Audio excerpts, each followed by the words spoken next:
Waalaikumsalam warahmatullahi wabarakatuh. Selamat pagi Bapak Ibu semua. Selamat pagi Bapak Ibu. Di sini saya akan mensosialisasikan tugas akhir saya tentang rencana tindak lanjut. Ya, rencana tindak lanjut saya yang berjudul semisal, kepanjangannya Sport Education Model Interaktif Futsal. Next. Latar belakang Sport Education Model atau SEM adalah suatu pendekatan pembelajaran PJOK yang menawarkan pengalaman belajar yang lengkap dalam konteks kehidupan nyata di bidang olahraga. SEM merupakan salah satu program yang berdampak positif pada murid dengan memberikan kesempatan murid untuk belajar, berperan aktif, dan mengeksplorasi berbagai peran dalam tim.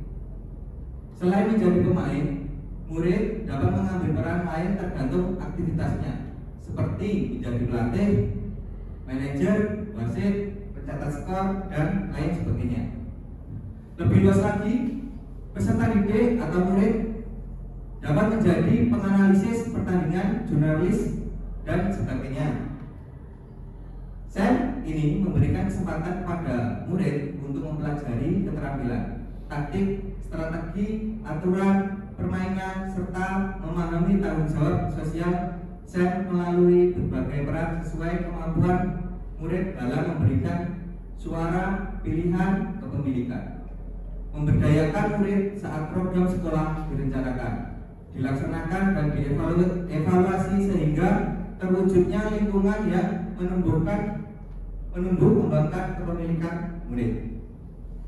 SEM yang dilaksanakan adalah pertandingan futsal.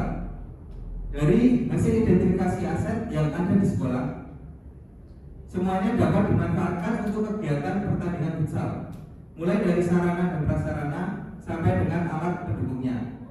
Dengan mengadakan pertandingan futsal, peserta didik dapat mengalami kompetisi sejati menghadapi tantangan minat peserta didik dalam pertandingan futsal.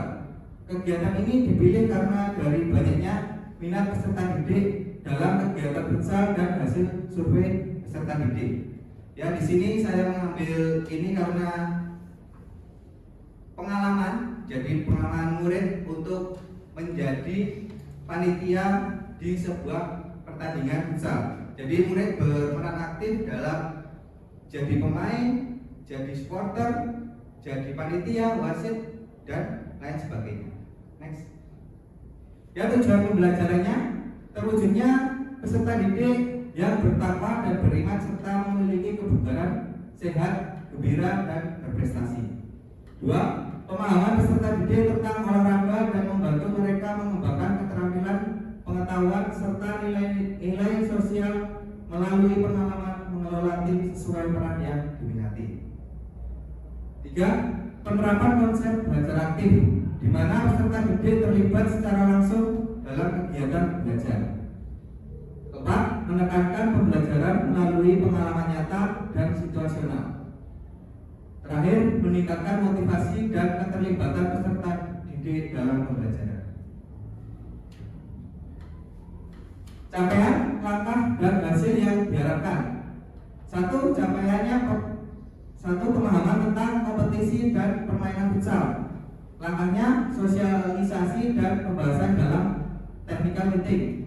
Perannya, peserta didik yang menjadi panitia, peserta, pelatih, dan wasit. Untuk lini masanya nanti dikerjakan 22 Desember 2024. Kedua, pengembangan keterampilan individu. Langkahnya, latihan dalam pengelolaan sebuah tim. Perannya, peserta didik yang menjadi peserta, pelatih, atau manajer. Lini masanya 25 sampai 29 Desember. Ketiga, pemahaman teknik bermain futsal. Untuk langkahnya, menganalisis pertandingan futsal dalam sebuah kompetisi. Perannya, peserta didik yang menjadi peserta, pelatih, atau manajer. Keempat, sportivitas dan kerjasama. Langkahnya, penyelenggara kompetisi futsal yang menekankan pentingnya sportivitas, komunikasi, dan kerjasama tim. Perannya, peserta didik yang menjadi peserta, pelatih, pengajar, manajer. Kelima, kepemimpinan dan tanggung jawab. Langkahnya pemilihan peran dalam tahap afiliasi.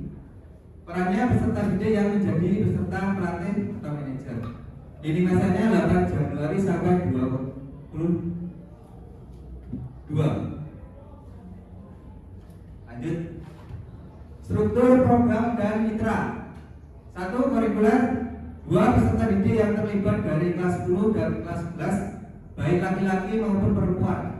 3. Waktu kegiatan dilaksanakan di awal semester genap tanggal 8 Januari 2025. 4. Penanggung jawab kegiatan adalah kepala sekolah, kelompok belajar sekolah menjadi fasilitator dalam komunitas praktisi PJOK yang terdiri dari guru mapel dan kesiswaan dan pengurus OSIS. 5. Mitra dengan wali kelas sebagai koordinator masing-masing kelas. 6. Kepanitiaan, peserta dan pihak lainnya yang terlibat berasal dari peserta didik. 7. Mitra dan sponsorship dari wali murid dan donatur. Kapasitas yang dimiliki sekolah. 1. Sekolah memiliki kepala sekolah, guru, tenaga kependidikan yang profesional yang sesuai dengan kualifikasi akademiknya, sejumlah total 71 orang. 2. Murid yang berjumlah 1064 siswa. Masing-masing kelas akan mengirimkan perwakilan sesuai dengan minat dan bakatnya untuk menjadi panitia, peserta, wasit, pelatih maupun penonton. 3. Sekolah memiliki lapangan olahraga yang dapat digunakan untuk futsal. 4. Guru dan teknik yang memiliki sertifikat kepelatihan dan perwasitan level provinsi. 5. Sekolah memiliki jaringan internet yang baik dan ruangan laptop pendukung untuk melakukan live streaming pertandingan. Terakhir, sarana dan prasarana pendukung untuk melaksanakan turnamen futsal antar kelas, mulai dari bola, gawang, scoring board, dan peralatan lainnya. Rencana evaluasi ada 7 tahapan implementasi SEM dalam pembelajaran. Masing-masing tahapan hanya dievaluasi. Evaluasi keseluruhan akan dilakukan pada akhir tahapan, yaitu evaluasi dan refleksi penerapan SEM dalam PJOK. Beberapa hal yang harus dievaluasi adalah tujuan pembelajaran, meninjau ketercapaian tujuan pembelajaran dalam SEM. 2. Umpan balik dari murid tentang pengalaman dalam pembelajaran SEM, mengumpulkan pendapat melalui refleksi. 3. Refleksi guru, refleksi terhadap perencanaan, pelaksanaan, dan pengelolaan SEM. 4. Evaluasi kinerja tim, meninjau kolaborasi dan kinerja tim dalam SEM.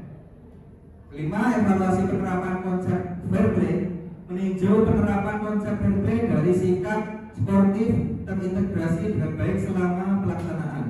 Mengevaluasi bagaimana murid menghormati aturan, menghargai lawan, dan menunjukkan etika olahraga yang baik.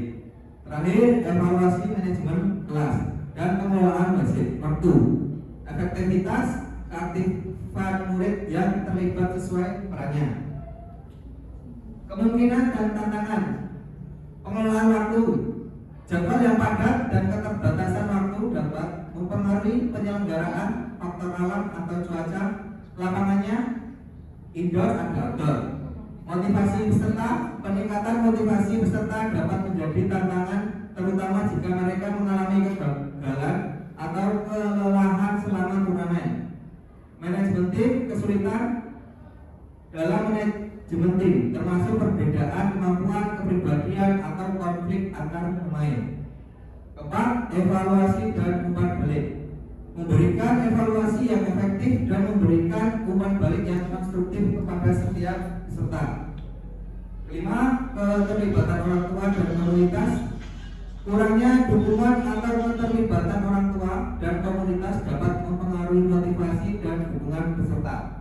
Solusinya: 1. Penjadwalan yang efisien.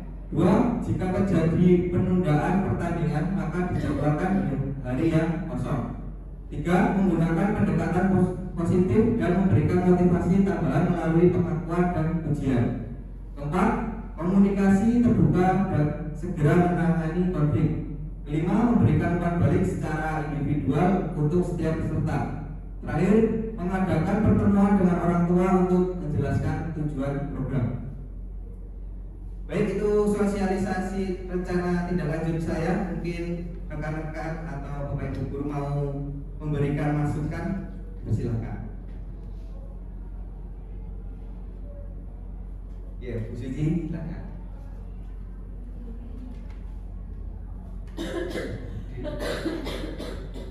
Assalamualaikum warahmatullahi wabarakatuh.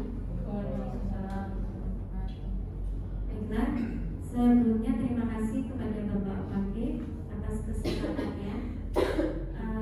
Di sini saya akan memberikan saran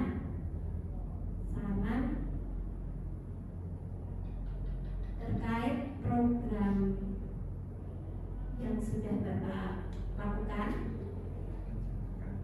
ya, yang sudah direncanakan dari penjabaran tadi sudah dijabarkan dengan sangat jelas dan detail. Terus gini Pak, saran dari saya untuk kedepannya mungkin akan lebih baik jika fokus kegiatan tersebut tidak hanya fokus pada skill dari peserta atau anak-anak, skill dari futsalnya saja, tapi penting juga bagi kita atau jenengan mungkin juga fokus pada pendidikan atau pembinaan karakternya juga, karakter dan juga kepemimpinan, agar nanti mereka itu bisa lebih solid jika menghadapi pertandingan dalam kondisi apapun. Dan juga tadi dijabarkan bahwa jenengan juga melibatkan orang tua ya. Orang tua itu sangat bagus karena keterlibatan orang tua itu perannya juga sangat penting, apalagi kalau misal anak-anak kita bertanding, kehadiran orang tua itu bisa memberikan motivasi. Itu Pak, mungkin itu saja saran dari saya. Terima kasih. Ya, terima kasih untuk saran dari Bu Suci. Tepuk tangan dulu. Ya, caranya saya terima mungkin bisa jadi perbaikan ke depannya nanti. Mungkin itu saja sosialisasi dari saya. Terima kasih atas perhatiannya. Wassalamualaikum warahmatullahi wabarakatuh. Waalaikumsalam.